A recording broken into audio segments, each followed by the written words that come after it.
Some special requirements are needed for anti-neoplastic and antifungal drugs. So, anti-neoplastic, as the name hopefully implies, is for treating cancer or neoplasia. And antifungal drugs are used for treating fungal infections. And these drugs tend to have some um, parts of them that can cause birth defects. They can damage cells, so they're called cytotoxic. OSHA has guidelines for safe storage, use, and disposal of these drugs. And clinics can get a little, hopefully not so much anymore, but they have in the past been a bit lax sometimes with some of these agents. And it's really important to know that OSHA, the Occupational Safety and Health um, Agency, has, you know, put these regulations in place to protect our health.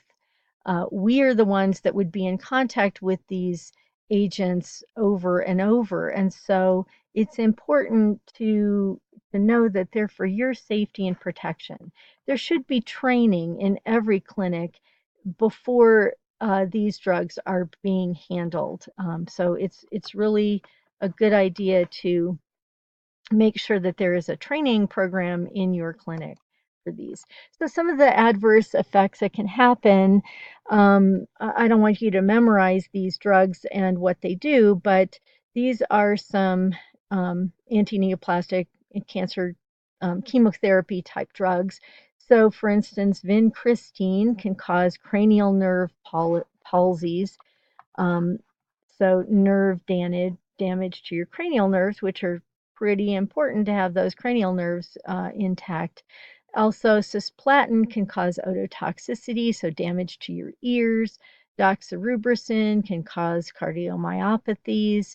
Cisplatin, again, can cause nephrotoxicity. And you can look at these other ones. I'm not going to go into them, but just bear in mind that a lot of different organ systems can be affected by anti-neoplastic drugs. So they should not be treated casually. So how do we come in contact with them? Well, if we spill them and we casually clean them up, we shouldn't. We should have special kits for cleaning them up. But spills, opening ampules. So ampules, if you remember, are those glass vials that you crack open by basically breaking a part off of them. They have a scored area to break off and get into the contents, but it is glass, and we can um, cut ourselves and then have exposure to the drug all in one movement. So we want to be really careful with ways of handling them. We'll always want to wear gloves and the appropriate types of gloves for the appropriate agent. And then we can also inhale them. So aerosols from needles. If you remember the first time you put a syringe into a vaccine vial, let's say, and when you drew it out, you might have heard that little noise. And that's because there's a little, if we've pushed air into the drug vial, which we should do in order to counteract the vacuum that makes it hard to pull the drug out, then sometimes that actually pushes the drug out at us. Um, if we don't have the appropriate needles that lure lock are what we want to use for these types of drugs because they prevent the needle from blowing off and having us be exposed to the drug that way. If we crush or break tablets, that will allow us to be exposed to these as well. And this should go without saying. Clinics are required to have break rooms. So these are special areas where the staff can eat and drink things. And so we shouldn't be having food out in other areas. But I will tell you from experience around the holidays, people give you food and it's really yummy. And so it can end up in places where it shouldn't be.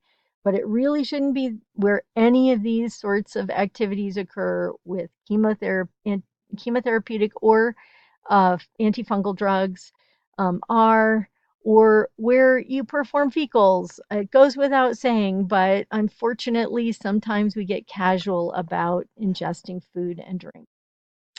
So the hospital should have policies and procedures. They should have training for these handling these kinds of drugs, and every clinic should have. This is really for all chemicals that are handled in the clinic, and it's required by OSHA for anything that can have any kind of toxic or skin or eye irritant effect, and that's pretty much anything.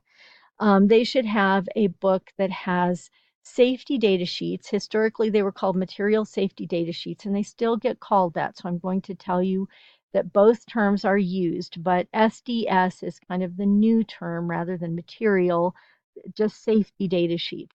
So everything from cleaning agents to these more hazardous materials should have a sheet in them that talks about how to handle them, how to clean up if they get spilled, how to dispose of empty containers, and first aid procedures should something happen that we need that. You probably can't read this too well, but just bear in mind that when you're looking at this right now, I'm showing to you this because in the event of an emergency, you really don't want to have to pour through this. This is not the best way to go. You want to know for the most toxic things how to handle them in advance. There should be a protocol for it that you get trained on so that you know. You don't want to have to pour through something that looks like this. There is online information as well. Bear in mind when you're handling these drugs and something happens with a person, you're going to most likely call a human health professional. That's the responsible thing to do. But it should be known how, from those safety data sheets, it should be known how to handle them, how to routinely dispose of things that have been exposed to them, how to clean up after spills. That should be a procedure that anybody handling these should know or have very easy access to the information rather than the safety data sheets. It is required to have those, and even for every drug that you have in your clinic, you should have a safety data sheet for them in that book. But as a practical matter, people handling these should know the information and have it in a more readily available form. So you want to store these agents separately from other drugs, just to denote that, you know, these are special drugs and only certain people should be handling them, and all the safety equipment should be there.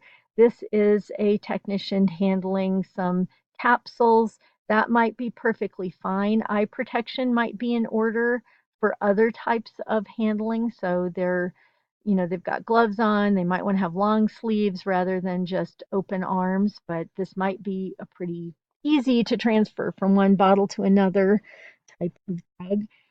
We want to prepare the drugs in an area that doesn't get a lot of traffic through it. You want it to be in a pretty, confined area, and probably the drugs and everything should be all in one spot so that you don't have to run to other parts of the hospital to get things. Masks, eye shields, gloves, long sleeves, all of those things are probably in order. And you need to have the appropriate uh, gloves for the type of drug to make sure that you're protected. Syringes and IVs with screw-on attachments so that things can't just casually disconnect and then expose people to the drugs. So everything should have locking connectors.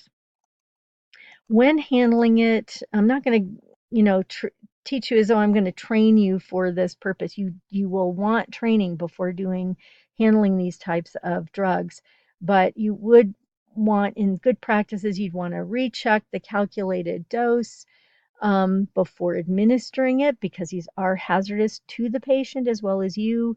You want to make sure that if it's administered via a catheter, and many of them are, that catheter is correctly placed and is still patent.